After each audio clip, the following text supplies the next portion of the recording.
स्वागत है दोस्तों। आज की इस अपनी क्लास में हम हिंदी साहित्य के एक बहुत ही महत्वपूर्ण निबंध कवि कर्तव्य नाम से जो महावीर प्रसाद द्विवेदी जी ने लिखा हुआ है उस निबंध के सारांश के बारे में, उसकी बहुत महत्वपूर्ण पंक्तियों के बारे में हम पढ़ेंगे। इसके पहले आपने अगर हमारे चैनल पर विजिट किया होगा तो आपको हिंदी के बहुत सारे निबंध जो उत्तर प्रदेश असिस्टेंट प्रोफेसर परीक्षा में लगे हुए, पाठ्यक्रम में लगे हुए निबंध हैं, उन सभी के सारांश और महत्वपूर्ण कथनों के बारे में हमने क्लासेस बनाई हुई है। तो आप पिछले वीडियोस को जाकर के सर्च करके आशीष हिंदी एकेडमी के नाम के साथ उस निबंध का नाम टाइप करें, आपको आसानी से मिल जाएगा। तो आज के इस निबंध में हम देखेंगे कि क्या महत्वपूर्ण बिंदु कवि के कर्तव्य के अंतर्गत महावीर प्रसाद द्विवेदी जी ने बताया है। चैनल को सब्सक्राइब कर लें, वीडियो को लाइक कर दें और व्हाट्सएप और टेलीग्राम ग्रुप का लिंक आपको मिल जाएगा डिस्क्रिप्शन बॉक्स में, उसे ज्वाइन कर लें ताकि समय पे हम मिलते रहें। देखते हैं सबसे पहले कि महावीर प्रसाद द्विवेदी जी ने क्या लिखा। कवि कर्तव्य को उन्होंने किन आधारों पर निर्मित करना चाहा है वो पहले ध्यान देना है कि कवि का कर्तव्य कहाँ से निर्धारित हो। तो उन्होंने लिखा कि समय और समाज की रुचि के आधार पर कवि का कर्तव्य निर्धारित किया जा सकता है। समय कैसा है, युग और परिस्थितियाँ कैसी हैं और समाज की रुचियाँ क्या है, वो किन आधारों पर किसी रचनाकार को या कवि को देखना चाहता है, वो सारी चीज़ें तय करती हैं कि कवि का कर्तव्य क्या हो। ठीक, इस हेतु उन्होंने इस निबंध को 4 भागों में विभक्त किया है। ये पॉइंट ध्यान रखिएगा और क्रम भी थोड़ा सा ध्यान रख लीजिएगा। पहले उन्होंने छंद के बारे में लिखा, फिर भाषा के बारे में लिखा, फिर अर्थ और विषय। इन 4 भागों में विभक्त करके उन्होंने कवियों का कर्तव्य बताया है। एक तरह से अगर आपको ध्यान होगा कि आपने ऑब्जेक्टिव प्रश्नों में पढ़ा होगा कि केशव दास ने कवि प्रिया नाम की जो अपनी पुस्तक लिखी, जो ग्रंथ लिखा, वो जो है कवियों के लिए शिक्षा हेतु लिखा है। आगे देखते हैं, उन्होंने इन शीर्षकों के अंतर्गत जो कहा है वो थोड़ी सी बातें पहले हम आपको बताते हैं कि सबसे महत्वपूर्ण बातें क्या हैं इनके अनुसार। इन्होंने लिखा कि गद्य और पद्य दोनों में ही कविता हो सकती है। ऐसा नहीं है कि पद्य में ही काव्य लिखा जा सकता है, गद्य में भी लिखा जा सकता है। उन्होंने कहा यह समझना अज्ञान की पराकाष्ठा है कि जो कुछ छंदोबद्ध है सभी काव्य है। महावीर प्रसाद द्विवेदी जी, अब आप समझिए कि आज कवियों को लिखने के लिए या कविता पर बात करते हुए बहुत सारी बातें, जितनी बातें आज की जाती हैं, वो सारी बातें, उन सारी बातों की जड़ में महावीर प्रसाद द्विवेदी जी की ये बातें आपको दिख सकती हैं कि सब कुछ जो छंदबद्ध है, छंदों में लिखा गया है, वो सब काव्य नहीं हो सकता। ये अज्ञान की पराकाष्ठा है, ये महावीर प्रसाद द्विवेदी जी कहते हैं। आगे वे इसे स्पष्ट करते हुए लिखते हैं कि गद्य या पद्य किसी में भी अगर काव्य का लक्षण पाया जाएगा तो वह काव्य होगा। यानी काव्य का लक्षण होना महत्वपूर्ण है। वे लिखते हैं कि कविता का लक्षण जहाँ कहीं पाया जाए, चाहे वह गद्य में हो चाहे पद्य में, वह काव्य है। काव्य लक्षण के बारे में आप सभी ने काव्य शास्त्र के अंतर्गत पढ़ा होगा कि भामा कहते हैं शब्दार्थो सहितो काव्यम, और मम्मट कहते हैं तद्दोषो शब्दार्थो सगुणामन अलंकृति पुनः क्वापि। आप जगन्नाथ जी के बारे में जानते होंगे, पंडित राज जगन्नाथ, वो लिखते हैं रमणीयार्थ प्रतिपादकः शब्द काव्यम, वाक्यम रसात्मकम काव्यम, विश्वनाथ जी लिखते हैं। तो ये सारे काव्य के लक्षण हैं। तो महावीर प्रसाद द्विवेदी जी लिखते हैं कि जहाँ कहीं भी, चाहे वो गद्य में हो चाहे पद्य में, अगर काव्य का लक्षण दिखाई पड़ता है तो वो काव्य कहा जा सकता है। ठीक, ये महावीर प्रसाद द्विवेदी जी लिखते हैं, जिसे ध्यान रखिएगा। आगे देखिए, बहुत सारी बातें बहुत स्पष्ट रूप में उन्होंने कही है कि हम आपको निबंध, अगर आप तैयार होते तो हम आपको निबंध पढ़ करके ही सुनाते, क्योंकि वहाँ पे बहुत सारी बातें हैं जो हमारे नोट पॉइंट में छूट जाती हैं, लेकिन फिर भी हम कोशिश कर रहे हैं कि आपको कवर करें।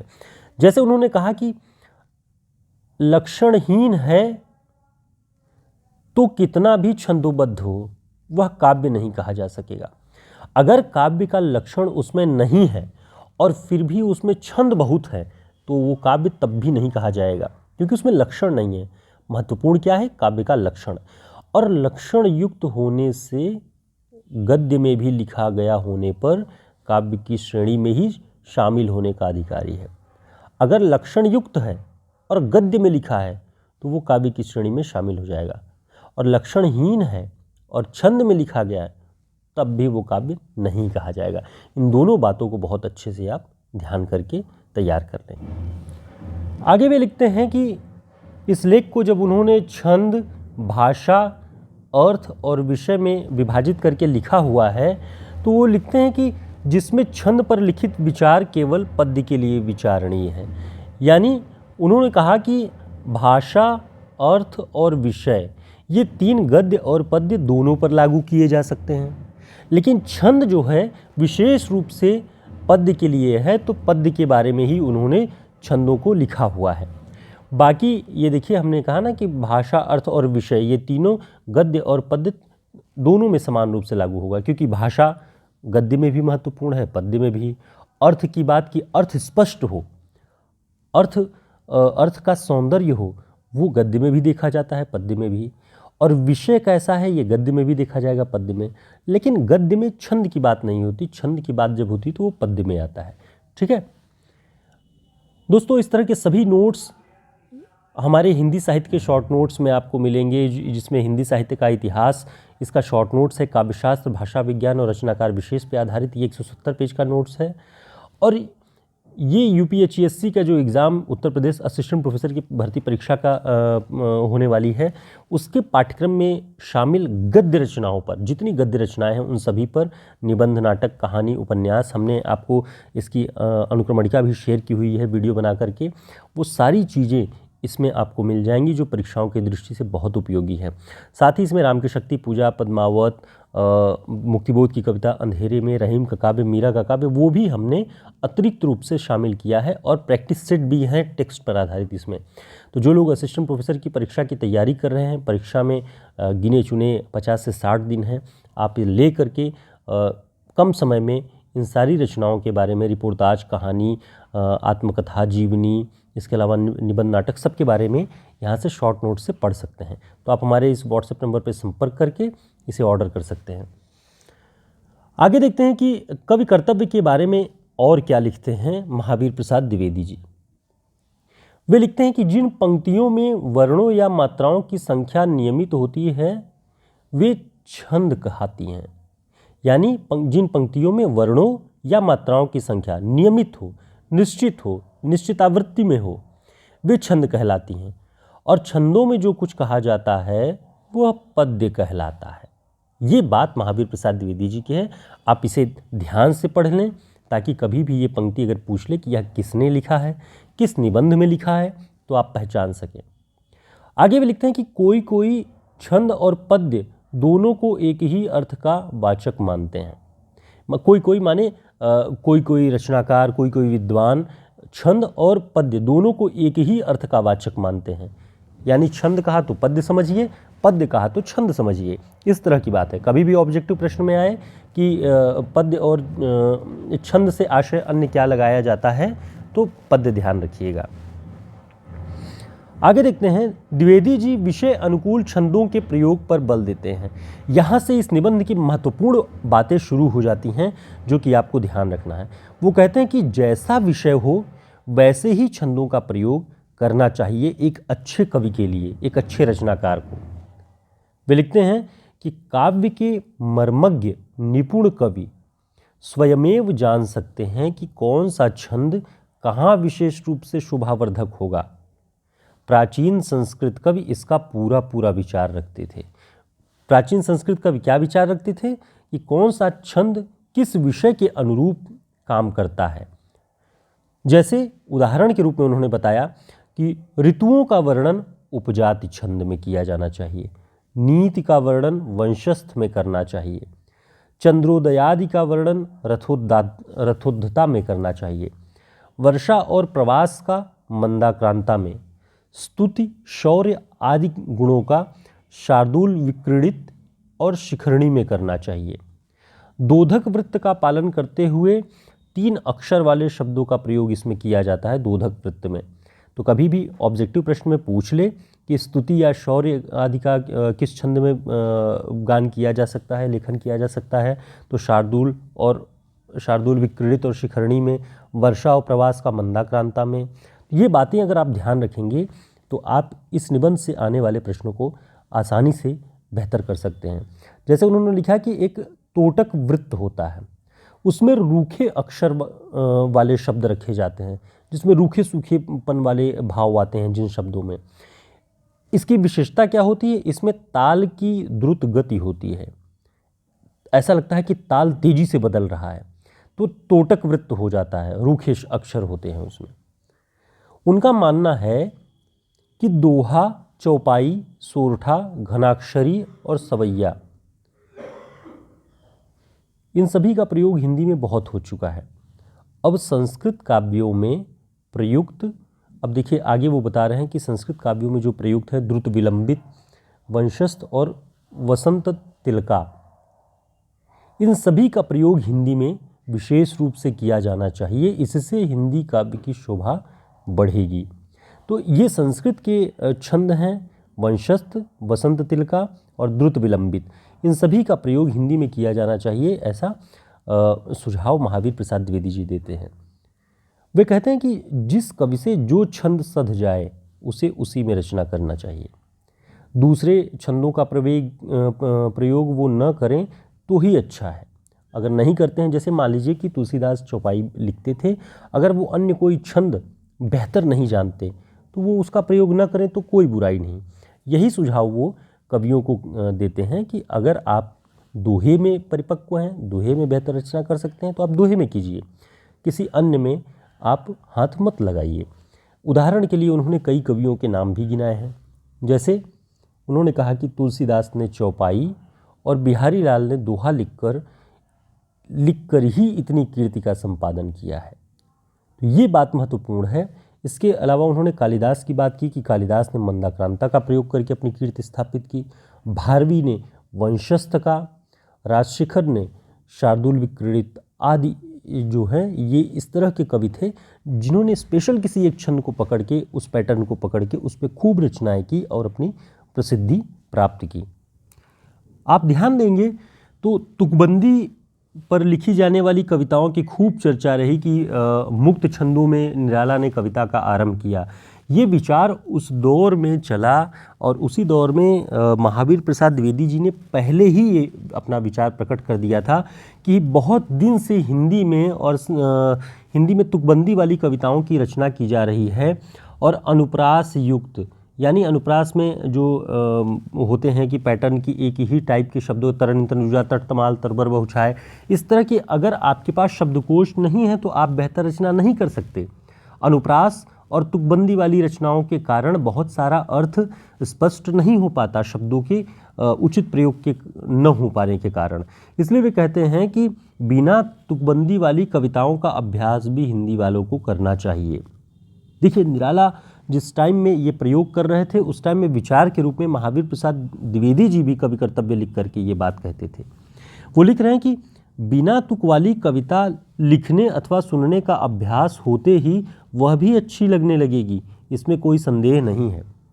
आप देखिए कि एक व्यक्ति जिसे आचार्य की पदवी से आप सभी जानते हैं, वो तुकबंदी, अनुप्रास, छंद सब में बंदी बंधाई कविता लिखने के बजाय वो ये कह रहा है, इतना लिबरल है, इतना स्पेस दे रहा है कवियों को कि अगर बिना तुकबंदी वाली कविताएं भी अगर आप लिखने सुनने लगेंगे तो धीरे धीरे उनका भी अभ्यास हो जाएगा और वो भी अच्छी लगने लगेंगी, इसमें कोई संदेह नहीं है। कितने लिबरल टाइप के विचारक थे उस दौर में, ये देखिए। कविता का अच्छा या बुरा होना विशेषतः अच्छे अर्थ और रस बाहुल्य पर अवलंबित है। वो कहते हैं कि कोई कविता अच्छी या बुरी छंदों के कारण नहीं होती है कि बहुत अच्छा छंद का प्रयोग कर लिया तो वो कविता बहुत अच्छी हो गई। अच्छा अर्थ हो उसमें, जिसे अर्थ सौंदर्य कहा जाता है, और रस की बहुलता हो, उस पर कविता का अच्छा या बुरा होना अवलंबित होता है। ये बातें आप महावीर प्रसाद द्विवेदी जी की ध्यान रखिएगा। आगे भी बहुत सारी बातें हैं इस निबंध की, और इस वीडियो में हम केवल जो उन्होंने छंदों पे विचार प्रकट किए हुए वो देखेंगे। आगे आने वाले 2 वीडियो में हम 2 दिनों में आपको अर्थ, विषय और भाषा के बारे में उन्होंने क्या कहा है उस पर भी आपको क्लासेस मिलेंगी और ये निबंध आपका पूरी तरह से तैयार हो जाएगा। आगे देखते हैं, वे लिखते हैं कि अनुप्रासों का विचार न करने से कविता लिखने में सुगमता भी होती है और मनोभिलषित अर्थ व्यक्त करने में विशेष कठिनाई भी नहीं पड़ती।